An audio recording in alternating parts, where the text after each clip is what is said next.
Hey, this is Jeff, and we need to talk. It's almost Halloween, and this is episode 13, so dim the lights and grab your security blanket because this is scary. Maybe you've seen the live national debt counter or graphs like this one, but the current national debt of around 26 trillion is such an astronomical number that it's hard to get your head around it. To put it in perspective, if we started paying down the debt at the rate of $1 million a minute, it would take around 50 years to get out of the hole. Now that sounds bad, but is it? And if so, why? In certain circumstances, debt is actually good. Say you have enough money in the bank to buy a new car, but you can get a super low promotional rate on an auto loan. If you're earning more interest from your savings than you'd be spending on the loan, and you leave that money in the bank, then you'll actually have more money at the end of the term if you finance. That scenario doesn't really apply to the government. Their situation is more like what most of us deal with. You need a car, but you don't have enough in savings to pay cash, so you have no choice but to finance. Or in the case of the government, war or whatever. But it's actually worse than that. It's more like people whose paycheck doesn't even cover all their bills, so they put things they need on a credit card. Plus, they live beyond their means by buying things they want but don't actually need. When they max out one card, they apply for another one. And that might seem like it's working for a while, but every month more of each paycheck goes to paying the interest on those cards, and there's less to pay for stuff, so the need for credit increases. And because their credit score is going down as their debt-to-income ratio goes up, each subsequent card charges a higher interest rate, and things really start snowballing. When the interest payments finally exceed their monthly income, they start defaulting on their debts, and they're looking at repossessions, evictions, bankruptcy, and/or other drastic outcomes. Now, granted, that's not a perfect analogy because the government doesn't have credit cards. They borrow money by issuing bonds, so they can pretty much set their own credit limit. But that actually makes the problem worse because the basic arithmetic of an increasing percentage of income being used to service the debt is the same, and so is the end game. And bad things will start happening long before the interest payments on the national debt actually exceed federal revenue. I mean, look around. Bad things related to the debt are, in fact, already happening, and they're only going to get worse.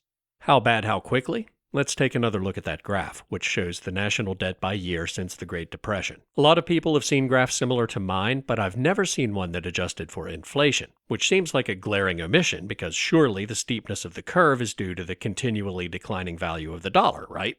Well, not really. Adjusting for inflation does make some past events more prominent, like the spike to pay for World War II, and then the modern-day growth that started with Reaganomics and never looked back, but it doesn't significantly change the shape of the curve. So it's obvious that debt growth is accelerating, but what's really scary is the amount of increase by year. The rate at which it's growing has been growing since the 1970s. That is, before the 1970s, except for World War II, the debt was growing at a fairly flat rate of a few $1 billion a year, adjusted for inflation. But since the introduction of fiat currency in '71, we've gone from adding billions at a time to tens of billions to hundreds of billions and now trillions every year. The extreme volatility in the rate of increase you see over the last 15 years smells to me like desperation, but more to the point, it makes it hard to project exactly how fast the debt will increase in the future. Looking at the debt again, the only thing we can say with near certainty is that without dramatic changes, at an absolute minimum, it's going to keep growing along the curve you see from 1970 to 2008, and could very easily continue along the more recent, erratic, but potentially exponential curve you saw from 2008 onward. But we're turning that around in 2021, right? Everything in this year's $6.8 trillion budget is going to pay for itself. Oh, you poor naive dumpling. Just ignore everything you've ever heard or ever will hear about the federal budget. It's basically a fantasy regardless of party. Here's another Halloween scare for anyone who knows me. I'm about to say something nice about Bill Clinton.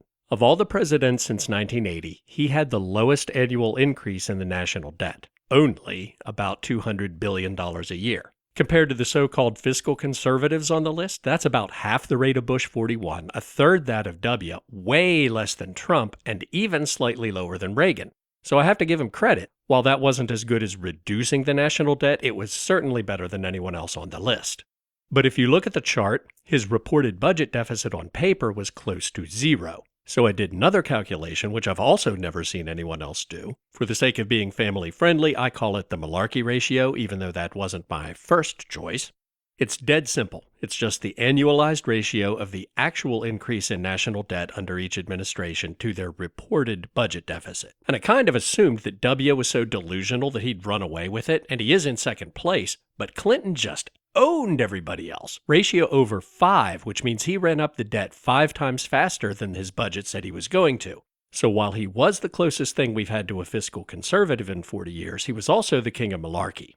But how can the actual increase in debt be more than 5 times the reported budget deficit? Here's an example. The year that most people claim Clinton had a $200 billion budget surplus, he actually added $18 billion to the national debt. Again, that increase was the lowest by far in the last 40 years, so kudos for that. But where did the $200 billion surplus go? Well, it was based on revenue projections that were pure fantasy, including, but not limited to, Al Gore's idea to force everyone to get digital TVs, reallocate the old analog broadcast TV spectrum for wireless data, and auction it off to network providers. Except a heartwarmingly bipartisan committee of pork and corruption all-stars ended up giving almost all of it away for free to pet projects all over the country. Anyway, every year, almost without exception, the government has created a budget based on wildly exaggerated revenue projections and then spent even more than they planned with supplemental appropriations. As I said, the budget is a fantasy created to push whatever agenda is in fashion in a given year. But the debt numbers are as real gets. Going back to the personal finance analogy, you can say you're going to spend less on cigarettes and fast food. You can say you're finally going to get that raise. You can say anything you want to make your budget for the coming month look good on paper. But at the end of the month, your creditors know exactly every penny you owe them, and the government is no different. So to reiterate, ignore everything you've ever heard or ever will hear about the federal budget. The national debt is where the rubber meets the road. But as we've already seen, it isn't necessarily the size of the debt that causes problems, but how big a bite the interest payments on that debt take out of federal revenue. That ratio has been hovering around 20% since 2015, but it doesn't follow a nice curve year over year like the debt because the government has considerable control over the interest rate on the bonds they issue, kind of like being able to refinance your car at a lower rate whenever you want, which was Trump's MO. He said during his first presidential campaign that he'd run the country like he ran his business, and he did. Spend money like it's going out of style, roll the dice on grossly exaggerated revenue projections, refinance your debt when you're squeezed for cash, and if you go bankrupt, who cares because somebody else will be left holding the bag, right? The point is, interest rates are about as low as they can go right now, so there's not much room left to finesse the debt payment to income ratio by lowering rates. It's theoretically possible to have government bonds with a 0 or even negative rate, but the institutions that invest in U.S. bonds have plenty of other options. The only reason they'd be willing to pay the government to hold their money is if everything else they could do with it would lose more. Any scenario in which the safest option is something that's guaranteed to lose money implies a global economic catastrophe that would be even worse than the debt crisis.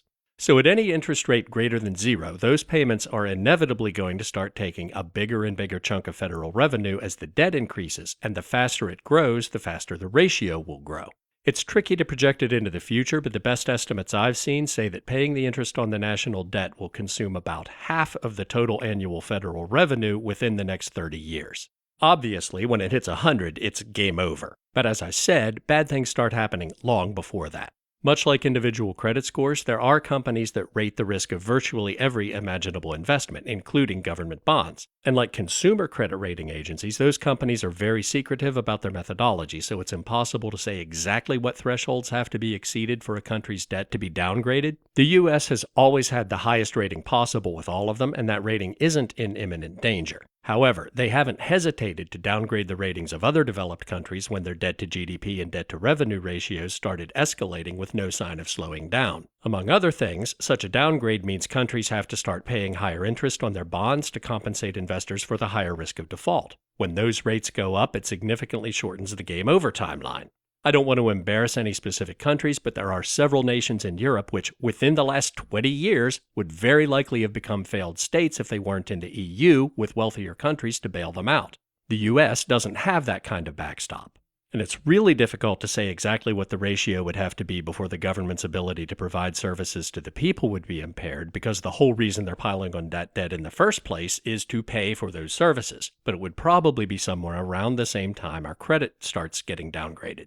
Now, sure, 30 years seems like a long time to most people, so it's not that surprising that they've let both legacy parties get away with continuing to kick that can down the road and let their kids or grandkids deal with it. But the longer we wait, the more painful it's going to be to fix. And bear in mind, if reality turns out to be harsher than the assumptions in that 30-year estimate, then we could reach the tipping point even sooner. So what can we do about it, if anything? One idea that's been thrown around a few times over the years is a balanced budget amendment. And I guess that's not a terrible idea, but bear in mind, as we've seen, the budget is a fantasy. So a balanced budget amendment might help, or it might just prompt future administrations to bump up their malarkey ratio. Another idea that gets a lot of press is raising corporate taxes. One problem with that is that the trickle-down effect of corporate taxation isn't symmetrical, because corporations exist to create value for their investors. So lowering corporate taxes often doesn't help consumers much, but raising them always hurts, because they pass the cost on to us. But more to the point of debt reduction, corporate taxes currently only account for 7% of federal revenue anyway. Raising them high enough to make a significant dent in the national debt would cause inflation that would make the 1970s look like a cakewalk, and it would still only slow down the debt growth, it wouldn't reverse it. What about raising income tax rates? Well, any politically viable increase would only amount to a drop in the bucket. All of those memes about if we raise taxes on the wealthy by 5%, we can pay for everything are pure nonsense. Those proposals wouldn't even make a visible change in the slope of the curve. At current spending levels, we'd have to raise the income tax close to 100% for the wealthy and 50% for everybody else just to stop the bleeding, and that still wouldn't reduce the debt at all, not to mention the widespread and extreme ripple effects that would have on the rest of the economy. Okay, wealth tax? Sorry, no, I already did a whole episode about that. Link in the description. So we're just screwed, right? Well, maybe, but it's not inevitable. There is a way to avert the crisis, and it's the same advice you'd get from any competent personal financial advisor. Stop spending. I'm not even going to get into what to cut because this episode is way longer than usual already. But I will say there's almost nothing the government can do for us that we couldn't do better and cheaper for ourselves if we're allowed. So basically, everything should be on the table. Can that realistically happen? Not if we keep electing people with a high malarkey ratio who make up fantasy budget numbers to buy everything on their wish list, and then when the real numbers come in, quietly ignore the fact that they actually dug the debt hole a few $1 trillion deeper. Unfortunately, Republicans have proven they aren't really fiscal conservatives, and Democrats with as much restraint as Bill Clinton are few and far between these days. Just let that sentence sink in for a minute. If we don't get meaningful multi-party representation in the government soon, we may very well be screwed, and our grandchildren are for sure. Well, I hope you enjoyed your Halloween scare. As always, thanks for watching. Like, share, subscribe if you want more contrarian viewpoints on topics where both traditional sides of the debate are mistaken or misinformed, and we'll talk again soon.